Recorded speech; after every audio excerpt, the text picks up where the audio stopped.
Compassion is the only language every soul understands. Welcome to another episode of Gihu Talkies. I'm your host Himanshu, and our guest for the day is Ms. Garima, the heart and soul behind an NGO, Rescue by Garima, that works in the field of animal rescue, advocacy, and environmental action. With thousands of followers on social media, Garima is using her digital voice for the voiceless. Her posts don't just go viral, they go visceral. Welcome to the show, Garima. Thank you so much, Himanshu. Garima, this is your first time in Graphic Era, I Yeah, believe. yeah, How has your experience been? absolutely good. And teachers, faculties are very nice. Students are very polite, and I really loved it. Thank you so much, Garima. So let's dive into the main questions, Sure, Garima. sure. Very firstly, I would like to ask, क्यों बचाते हैं हम इन जानवरों को? Just to Uh, continue, क्यों बचाते हैं हम इन जानवरों को जब हमें पता है हो सकता है कल को ये हमें काटें? सेकेंडली, इनकी आबादी बहुत ज़्यादा बढ़ रही है. एंड थर्डली, मैम इंसानों के लिए टाइम नहीं है, जानवरों के लिए वक्त कौन निकालेगा? I bet you must have encountered these questions. So of how do you course. keep yourself motivated to continue what you are doing? Actually जब हम जानवर कहते हैं तो हम एक चीज़ भूल जाते हैं कि जानवर शब्द में भी जान है. एंड जब कोई जानवर, हम इंसान होके जब हम अपने लिए मदद मांग सकते हैं, एक जानवर अपने लिए बोल तक नहीं सकता, तो क्यों ना भगवान ने जब हमें वो कैपेबिलिटीज़ दी हैं हम किसी की हेल्प कर सके, तो ऑफ कोर्स ह्यूमंस को तो हम हेल्प कर सकते हैं, बट एनिमल्स एक ऐसा जीव है जिसको हेल्प की मे बी आई थिंक जो मुझे लगता है ज़्यादा ज़रूरत है. सो बेसिकली आप उन लोगों के लिए वॉइस रेस करना ज़्यादा पसंद करती हैं जो अपने लिए खुद नहीं कर ऑफ सकते. Course. That is a great effort. That is a great effort. So, you must have been in contact with Mr. Robin. I Yeah. recently had a word with Sir. I had the opportunity to talk with him. Yeah. And he told me a very beautiful thing, that their goal is not just to save lives, but rather to reduce the suffering around us. Yes. So, Garima, in that case, there are situations in front of a rescuer जब आपको किसी जानवर की जान चाहते हुए भी नहीं बचाने का मौका मिलता है. In such situations, how do you keep your emotional well-being? जैसे आपने बताया रॉबिन भैया, and he is my inspiration. मैंने जब स्टार्ट भी किया था तो I used to watch his videos, and उनको देख देख के ही I started posting my animal rescue stories on Instagram. So basically, sorry, I forgot the question you asked at the I'm just last time. asking, Yeah. like certain times you have to let go of an animal. Yeah. आपको euthanasia के Yeah, दौरान yeah, उनकी yeah. मतलब जान लेनी पड़ती है, Yeah, क्योंकि कई yeah. बार उनको बचाना नामुमकिन हो Yeah, जाता of है. course. सो इन सच सिचुएशन आप अपनी मेंटल वेलबींग कैसे मेंटेन कर पाते हैं? It's really difficult. मेंटली बहुत ज़्यादा चैलेंजिंग है animal rescue, animal welfare, because हम कहीं पे लाइफ सेव भी करते हैं. कई बार पूरी काफ़ी कोशिशें करने के बाद भी वो सेव नहीं हो पाती है लाइफ. तो ऐसी सिचुएशंस में डिफ़िकल्ट होता है to let them go, but last में हम ये सोचते हैं कि जो उन्होंने लाइफ जी है एज एन एनिमल, वो एट द एंड वो बेटरमेंट के लिए ही एंड हो रही है. तो if we can't give them a beautiful happy life जहाँ पे वो अपनी लाइफ इंजॉय कर सकें, तो it's better to let them go. At least we can give them a respectable या death. या That is fine. So Garima, there are many stories that you have lived throughout your journey. कोई ऐसा जानवर है जिसकी कहानी ने आपको एज अ इंसान बदल दिया हो या फिर आपका पर्सपेक्टिव चेंज किया हो towards the society? Of course ऐसा बहुत सारी कहानियाँ हैं जिससे मैं इंस्पायर हुई हूँ अपने रेस्क्यू से. आई डोंट कॉल देम जानवर या डॉग्स, मैं बच्चा ही बुलाती हूँ सारे बच्चों को अपने. सो मेरे पास एक बच्चा है भुरू, एंड जब ये हमें मिला था 2021 में न्यू ईयर वाले दिन 1 जनवरी को. एंड हमें कॉल आता है दैट किसी ने एक डॉग के आगे के दोनों हाथ काट दिए हैं, एंड किसी शार्प ऑब्जेक्ट से उसके फ्रंट के दोनों लेग्स काट दिए थे. He was severely bleeding on streets, and जब पता चला तो हम इमीडिएटली रश किया, उसको लेके गए डॉक्टर के पास. वेट के बाद डॉक्टर ने भी कहा कि उसका बचना बहुत मुश्किल है, बिकॉज ब्लीडिंग बहुत ज़्यादा हो गई थी, पेन में बहुत है. एंड इवन इफ़ वो सर्वाइव भी कर जाता है तो देयर आर नो चांसेस कि वो 2 पैरों पे चल सके. तो बट हमारे अंदर एक होप थी दैट मे बी हम इसको एक चांस दे पाएँ. एंड हमने तो अपनी तरफ से पूरी कोशिश की, उसको बेस्ट से बेस्ट वेटरनरी ट्रीटमेंट दिया. एंड जो सबसे इम्पॉर्टेंट था, जो उसके खुद की विल पावर थी. एंड वो एक दिन था जब भूरू को रेस्क्यू किया था, उसके आइज़ में मैंने आंसू देखे थे.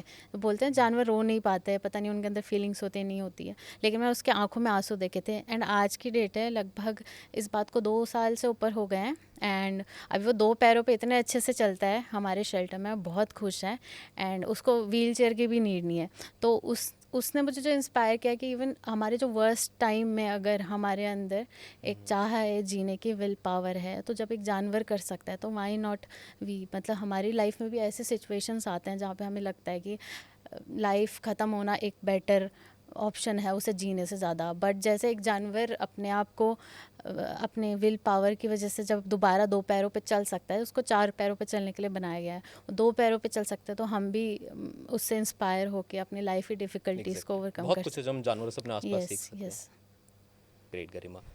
Garima, shall we talk about your second organization? Yeah. Anti-Pollution India, Anti-Pollution Army India. yeah. A good name, first of all. Yeah, thanks. So, how do you, came up with this idea to enter in the field of environmental activism?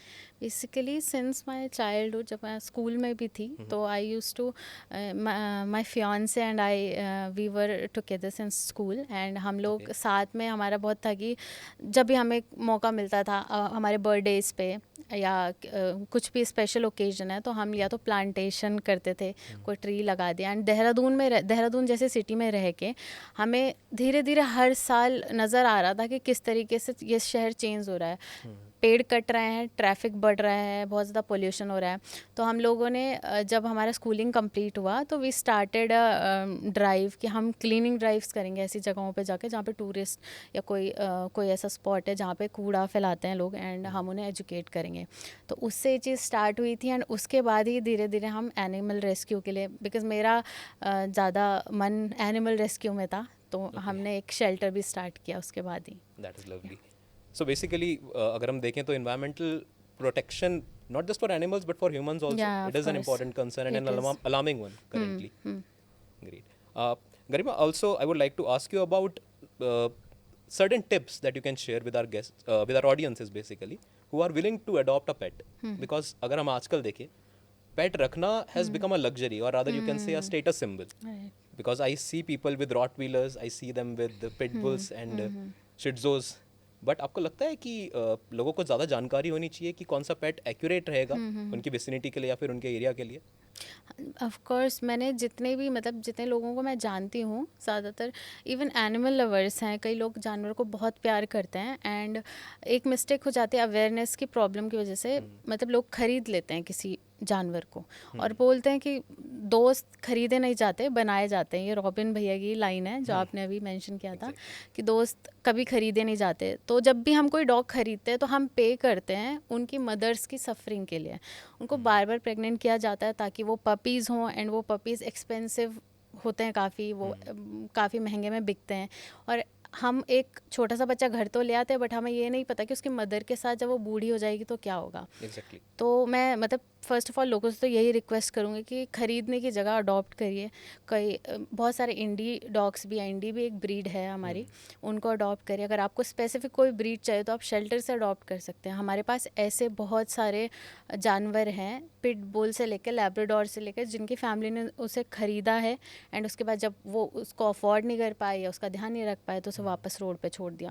तो ऐसे बहुत सारे बच्चे हैं जो rescued हैं, breed dogs हैं, इंडी dogs हैं, तो उन्हें अडॉप्ट करिए। एंड ऑफ कोर्स जो भी बच्चा शेल्टर से अडॉप्ट होता है तो उसकी लाइफ मतलब फॉर श्योर चेंज होती है काफ़ी अच्छे। Rightly said, Garima. Garima, there are organizations like जैसा आपका है, People Farm है. These are organizations जो animal rights को बहुत ही passionately but very politely and in a very, you can say, enthusiastic way they present in front of people.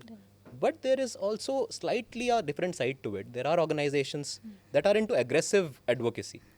Cow vigilantism, if we say for example, that as a issue that has increased in the last decade. So in the long run, do you think aggressive activism is going to help you in a way, or rather it is going to backfire on your agenda?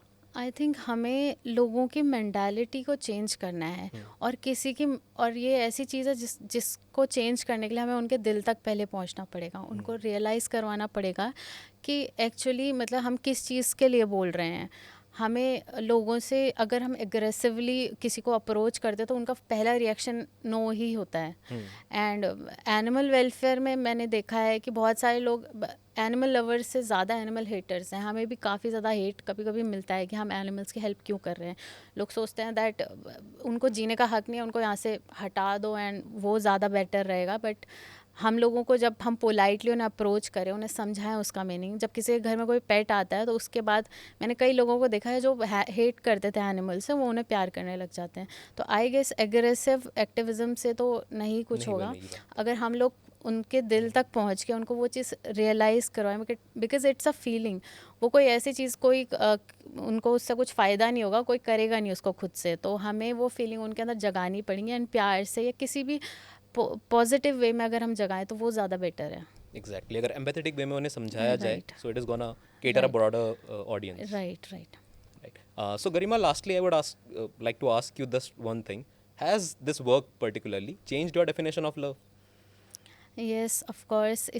जब से मैं animal welfare में आई हूँ, I mean जब से animal से प्यार तो बचपन से था, बट जब उनको रेस्क्यू करके जब किसी एनिमल की लाइफ अच्छी होती है, एंड जब वो अच्छे होकर किसी घर में अडॉप्ट होता है, जैसे मैंने रोड से उठाया था, कभी किसी के हाथ टूटे होते हैं, पैर टूटे होते हैं, किसी की आंखें नहीं होती हैं, एंड जब वो किसी अच्छे घर में जाते हैं तो वो हमारे लिए भी लाइफ चेंजिंग एक मोमेंट रहता है। तो जब से एनिमल वेलफेयर में आई हूँ तो एनजाइटी, जो एक बोलते हैं ना लोगों की लाइफ में डिप्रेशन होता है, हाँ इस काम में भी बहुत सारा डिप्रेशन है, बहुत सारी प्रॉब्लम्स आती है, बट जब उनके फेस देखते हैं हम लोग, जब उनके हैप्पी फेसेस देखते हैं, उनकी फैमिलीज उन्हें इतना प्यार कर रही हैं, जब वो सड़क पे था तो कोई सब उसे इग्नोर करते थे, तो वो चीज़ देख के मेरी लाइफ में तो ये चेंज आया दैट काफ़ी हद तक एनजाइटी डिप्रेशन मेरी लाइफ से गया है, सिर्फ जानवरों की वजह से। All right, Garima. Finally, Garima, the World Environment Day is also approaching. Yeah. Any message that you would like to leave for our audience? मैं सबसे यही बोलूँगी दैट स्पेशली देहरादून के जो लोग हैं, कि अपने आसपास आप लोग, हम अपने सिटी में रहते हैं, इतनी सुंदर सिटी है, यहाँ पे सब लोग स्पेशली घूमने आते हैं, तो प्लीज़ हम लोग इस सुंदर जगह को और सुंदर बनाएं, आगे की जनरेशन उसको बेटर बनाने की कोशिश करें, ना कि इसको बिगाड़ें। तो वर्ल्ड एनवायरनमेंट वाले डे के दिन एटलीस्ट हम एक ये प्रॉमिस कर सकते हैं खुद को दैट हम लोग कभी खुद से कूड़ा नहीं फैलाएंगे कहीं पे, एंड कोशिश करेंगे दैट हमारा देहरादून सेम रहे जैसा है। Great, Garima.